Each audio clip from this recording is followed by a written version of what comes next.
everybody, happy Friday. It's me, your songwriting partner, your co-producer, and as always, your friend Joe Seavey. And happy Friday, guys. And Friday is always our melody writing day. It's when I take the lyrics that I wrote from the night before, which is the creative writing class, picture this, and I create a melody out of the words that I wrote from the night before. So, I love taking words, or, sometimes I'll just write a melody and then I'll try to fit the words in there, as they go. I do that sometimes, or sometimes I just read the words and I keep looking at the words and I start to think, what is this telling me? And also, based on the photograph too, from Picture This, I start to, that's a factor too, to how the music is shaped and how the melody is shaped.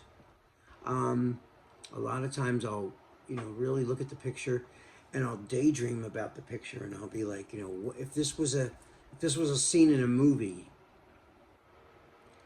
her hugging him with the knife behind her back and him with the rose behind his back, and he's looking for romance and she's looking to manipulate or kill the guy. I don't know. She's got a knife, So, based on that, that's what I was looking at. And I was like, so I made the music very, not heavy rock. It's like pop, but it is kind of heavy in the fact that it's definitely a rock feel. Because it just sounded like, but based on the picture, the betrayal, the whole thing, it just kind of reminded me of more of a rock thing, or like a punky thing, especially based on the words. So I'm gonna go back over the words for you guys so you understand where I'm taking this from. And also, for those of you who've never been here before, a melody. What is a melody? A melody is the tune in which a song is to be sung. Right? So if you were playing Mary Had a Little Lamb, it's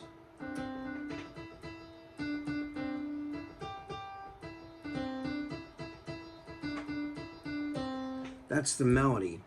Words or lyrics, the melody is the tune in which a song is to be sung.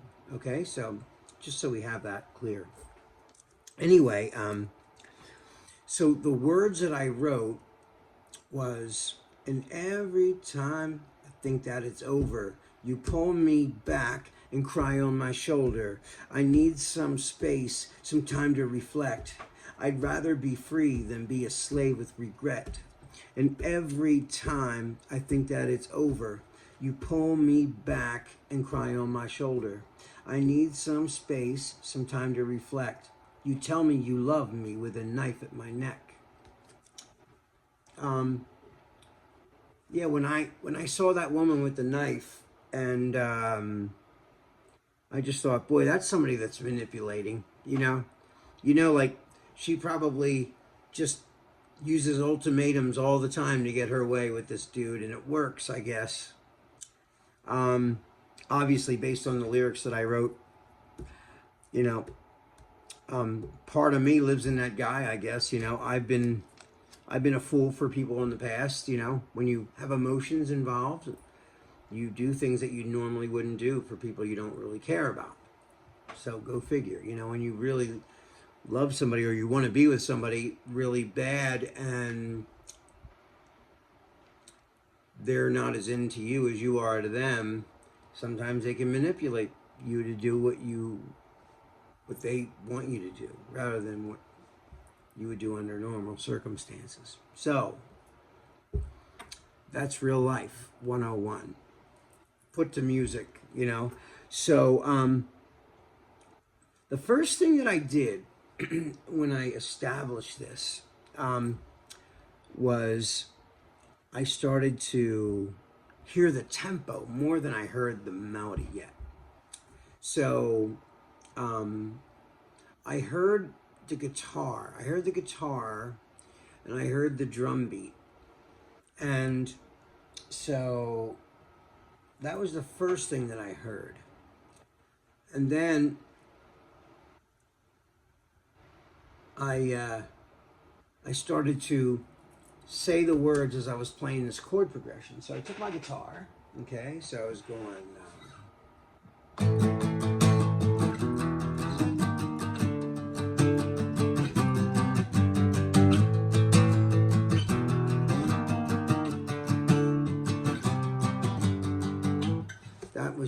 That was what I heard, right?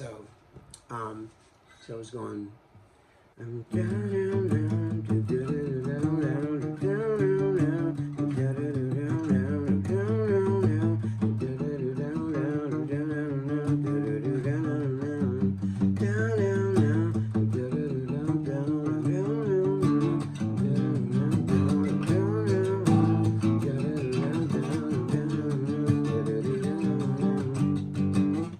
So that's the first thing I heard. So it was like.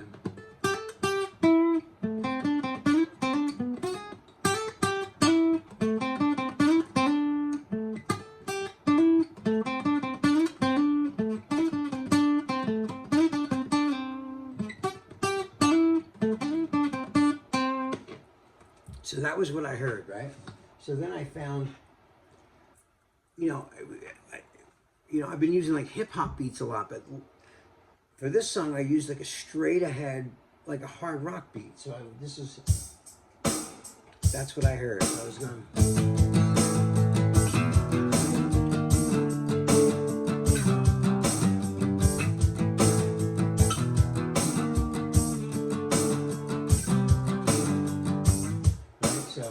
And I was going, and every time I think that it's over, you pull me up and cry on my shoulder. I need some space, some time to reflect. I'd rather be free than be a slave of regret.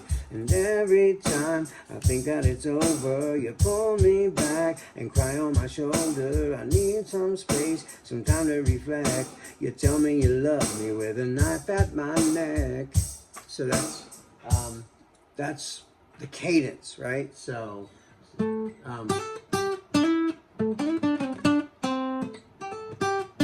so that was the melody. So it's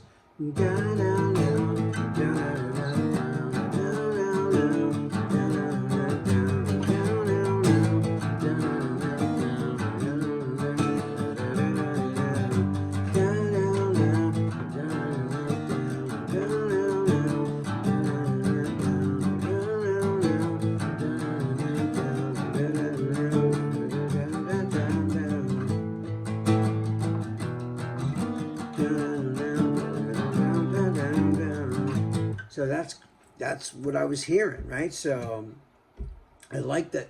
I wanted the chords to feel like they were churning and churning and churning, like, I wanted the music and the chords to be dramatic.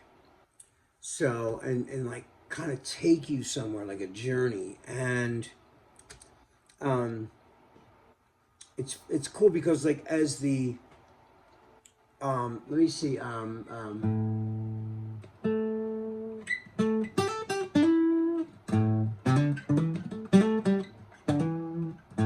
So it's an A.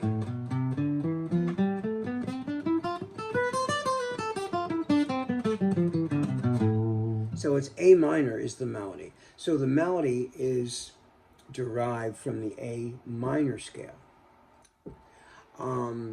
Because the song starts in A, so it go, so any notes that are in the A minor scale can be used for this chord progression because it's A minor, E, D sharp to D, C, G, and back to A. So the A minor scale will work perfectly in this whole chord progression.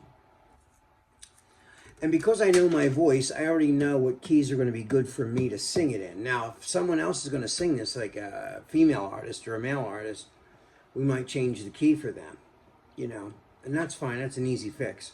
But I always sing right now, just for writing the song, I sing it in the key that's comfortable for me, and then we can move it up and down wherever, depending upon who's singing it. So it all depends on who's singing it, So yeah, that melody, You know, and every time I think that it's over, you pull me back and cry on my shoulder. I need some space, some time to reflect. I'd rather be free than be a slave of regret. And every time I think that it's over, you pull me back and cry on my shoulder. I need some space, some time to reflect. You tell me you love me with a knife at my neck, and then you really hit it really hard dynamically on those. You go like almost halftime because it's like fast, and the whole song is like rapid fire. But the very last tag of the melody is kind of like halftime. I love those kind of dichotomies. So anyway, I recorded this whole thing so you can hear it as a finished product. So anyway, guys, here it is. I hope you enjoy it. And every time I think that it's over,